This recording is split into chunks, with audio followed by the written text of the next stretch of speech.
आम्ही या मतदारसंघामध्ये भारतीय जनता पार्टीचं काम अगदी तळागाळापर्यंत बूथपर्यंत लाभार्थ्यापर्यंत 18,50,000 मतदारापर्यंत आम्ही पोहोचवलेलं आहे. काल आमच्या युतीमध्ये शिवसेना शिंदे गटाला ही जागा गेलेली आहे. त्यामुळं 2-3 दिवसापासून भारतीय जनता पार्टीतले ज्या कार्यकर्त्यांनी अगदी तळागाळापर्यंत या ठिकाणी काम केलेलं आहे. साधारणतः 2004 बूथ आहेत, 79 सर्कल प्रमुख आहेत, 753 वॉरियर्स आहेत, त्याचबरोबर शक्ती केंद्र प्रमुख आहेत. या सर्व लोकांनी अहोरात्र दिवस रात्र मेहनत केली. आमची अपेक्षा होती की भारतीय जनता पार्टीकडून तिकीट कुण्याही उमेदवाराला, इलेक्टिव्ह मेरिट असणाऱ्या उमेदवाराला मिळावं. परंतु मागच्या काही दिवसाखाली विद्यमान खासदारांना या ठिकाणी तिकीट दिलं गेलं आणि काही कालांतरानं त्यांना थांबवून एक नवीनच उमेदवाराला या ठिकाणी तिकीट दिलं गेलं. तो त्यांच्या पक्षाचा निर्णय, आम्ही कुणावरती टीका किंवा करणार नाही आहे. परंतु जनभावना इतकी तीव्र होती की अखंडपणे या लोकांच्या कामामध्ये जे दोन्ही उमेदवार दिलेले ते हदगावमध्ये मागच्या विधानसभेमध्ये दोघंही पराभूत झालेले होते. त्यांच्या क्षमतेवर आमचा विश्वास किंवा त्यांच्या क्षमतेवर आम्हाला प्रश्नचिन्ह नाही आहे. आम्हाला कुणाला द्वेष द्यायचा नाही आहे. परंतु विकासाचं राजकारण या हिंगोली जिल्ह्याला इथं या ठिकाणी मुख्यालयी राहणारा 24 तास लोकांना उपलब्ध होणारा केवळ खासदार या ठिकाणी उपलब्ध व्हायची जनभावना आहे.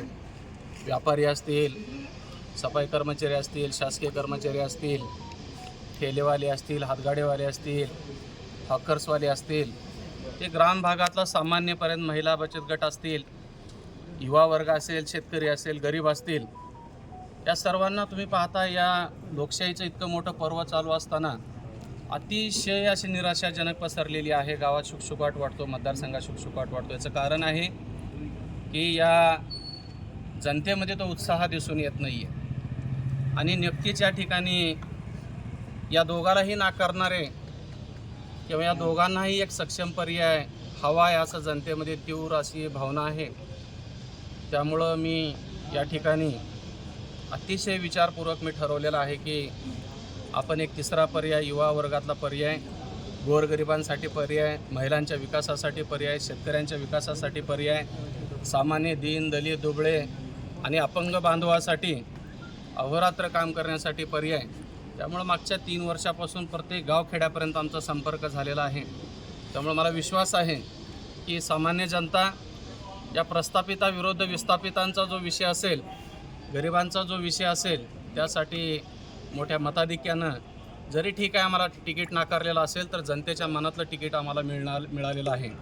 त्यामुळे जनता जनार्दन मायबाप आम्हाला भरभरून आशीर्वाद देईल आणि आगामी जे 18-20 दिवस आहेत त्या 20 दिवसामध्ये आम्ही अतिशय काळजीपूर्वक अजेंडा घेऊन जनतेपर्यंत जाऊ आणि लोकांना एक सक्षम पर्याय मला वाटतं या ठिकाणी मी उपलब्ध करून देतोय अशी माझी रास्त भावना आहे. आज आम्ही फॉर्म भरलेला आहे. रामदास पाटील साहेब तुम्हाला पार्टीचे उमेदवार सर्व कॅपेबल असताना, सर्वेमध्ये सर्व उमेदवार असताना त्यांच्या विरोधात जर मी एखादी भारतीय जनता पार्टीचा कुठल्या माझ्या बूथ कार्यकर्त्याला जरी उमेदवारी दिली असती तर मी समजलं असते बंडखोरी.